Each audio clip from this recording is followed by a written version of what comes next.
Halo, assalamualaikum warahmatullahi wabarakatuh. Gue Bramanti, welcome back to my channel. Oke, balik lagi bersama gue di Kata Hukum. Jadi bukan kata gue, kata hukum.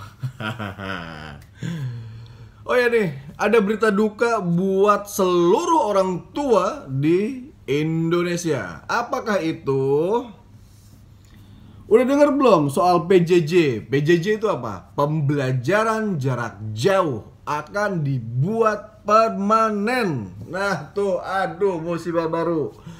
Bukan musibah yang sifatnya gimana ya, cuman gimana ya, pemerintah sepertinya melalui Menteri Pendidikannya Pak Nadiem Makarim, yang juga bos aplikasi online, sepertinya mau membuat mekanisme atau sistem pendidikan di Indonesia melalui online. Nah tuh, kalau kemarin waktu acara talkshow itu kayaknya guyonannya akan diaplikasikan secara nyata nih kawan-kawan.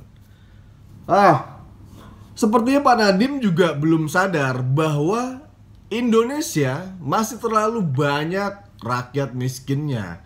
Jangankan buat beli handphone, buat makan aja masih susah. Terus nasibnya gimana dong anak-anak mereka? Apakah harus putus sekolah? Apakah harus tidak dapat pendidikan? Harusnya kita pikirkan itu.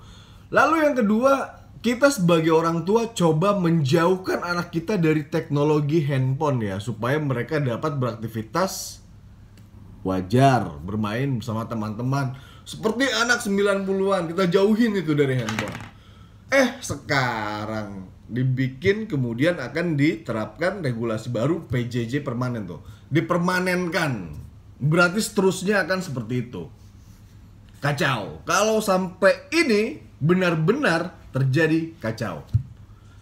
Bayangin bro, kalau dalam satu hari 1 jam aja anak kita berada di depan handphone berturut-turut 1 jam aja.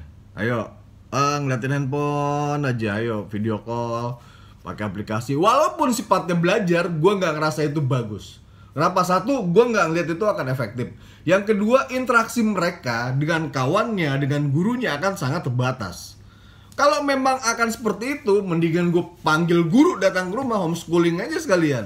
Gue ngerasa itu lebih efektif. Tapi kalau misalkan begini caranya, oh mohon maaf. Jangan dong COVID-19 terus dijadikan alasan buat pemerintah menerapkan regulasi-regulasi yang gak masuk akal di Indonesia. Itu lucu sekali kita jauhin anak-anak dari handphone. Ini kok pemerintah mencanangkan program busuk ya, program busuk karena akan bikin busuk buat anak gua.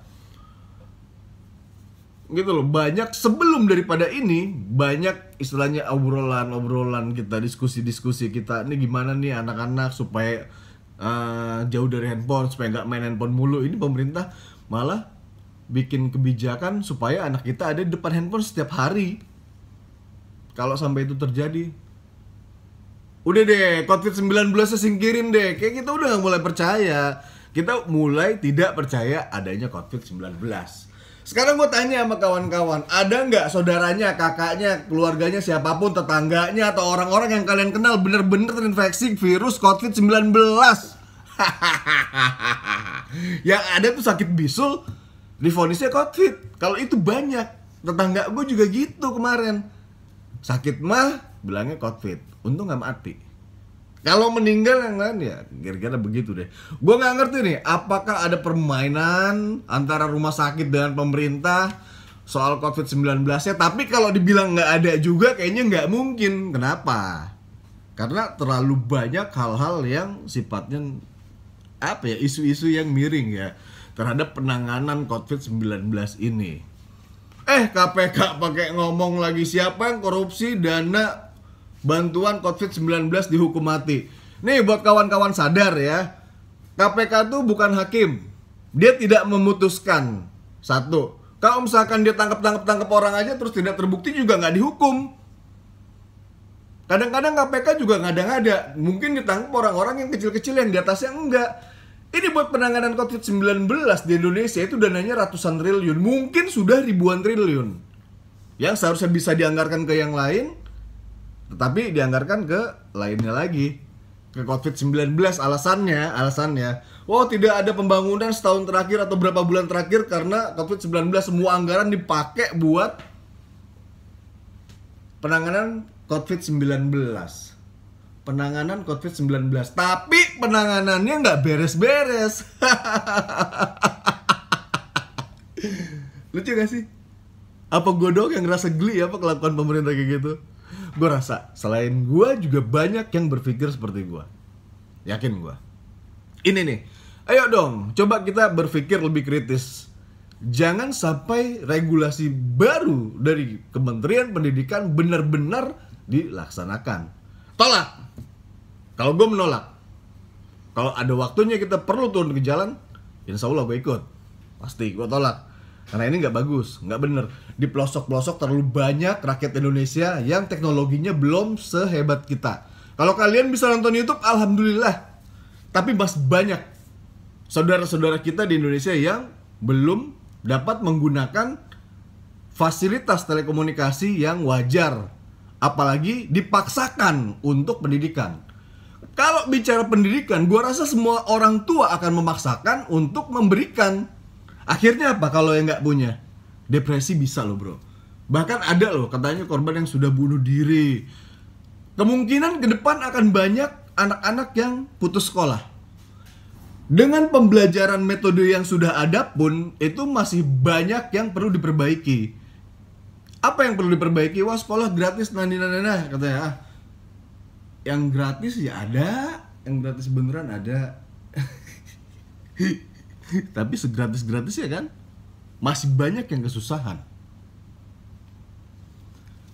Gimana ya kalau satu hari anak kita di pagi hari pakai handphone, ngeliatin handphone ya 1 jam ya satu hari. Terus dengan sangat lucunya ya, kalau misalkan seragam itu kan buat, namanya juga seragam untuk menyeragamkan ya. Kalau misalkan di satu tempat, di satu lokasi yang sama, mereka pakai seragam ya oke lah. Cuman kalau misalkan orangnya satu-satu gitu, kayak anak gua kemarin lagi pendidikan olahraga katanya waktunya. Oh tuh sama maminya. Wah, dia lari ke sana, lari ke sini, lari ke sana ke sini, direkamin sama istri gua. Aduh. Efektif nggak sih begitu? Apa yang bisa dinilai oleh seorang guru dengan sangat objektif apabila ukuran matanya dibatasi oleh layar kamera handphone? Nggak akan ada nilai yang objektif ya. Ngerepotin orang tua? Enggak. Kalau orang tua pasti pengen anaknya pinter. Tapi cara membuat anak kita pintar itu juga ada cara yang lebih masuk akal, yang lebih manusiawi. Kita udah disuruh pakai masker tiap hari gara-gara COVID. Jadiin alasan buat ngeruk duit negara, buat mengeluarkan regulasi-regulasi busuk. Sorry nih, busuk. Kenapa? Karena memang tidak ada yang mendukung rakyat dari kemarin. Gue pengen kawan-kawan juga sadar itu. Gue juga coba menggiring opini ya. Menggiring opini begini. Ada beberapa saudara kita, banyak bahkan, berpikir begini. Oh, gue nggak suka soal politik. Gue nggak pernah suka politik. Gue nggak percaya orang-orang di pemerintahan. Jadi gue nggak akan mengikuti pemilihan dan lain-lain gitu. Akhirnya pemikiran mereka seperti itu akan menjerumuskan mereka ke dalam kesusahan yang lebih berbahaya. Kenapa? Karena politik melalui regulasi-regulasi yang mereka keluarkan itu menentukan harga beras, menentukan harga cabai, harga gula, ongkos lu, bensin, listrik, dan lain-lain. Jadi kalau lu salah memilih orang-orang berpolitik di negara kita, ya kemudian akan seperti ini. Kira-kira. Jadi ya, yuk kita dewasa bersama-sama, pikirkan, lihat pemerintah membuat kebijakan-kebijakan apa buat rakyatnya. Di negara demokrasi, suara rakyat adalah suara Tuhan. Berarti pemerintah adalah hambanya kita. Harusnya mereka melayani kita dengan baik. Dan aparat penegak hukum kita anggap sebagai malaikat. Cuman tetap aja kita semua manusia. Pikiran korupsinya masih ada karena semua masih punya hawa nafsu, termasuk penegak hukumnya yang kita percayakan mereka sebagai malaikat di republik ini dengan sistem pemerintahan demokrasinya. Yuk kita mikir sama-sama. Oke, kalau lu sepikiran dengan pendapat gua, kalau lu ngerasa video ini bermanfaat, lu bagi-bagi videonya ke kawan-kawan lo. Oke? Gua Bramanti. Bye-bye.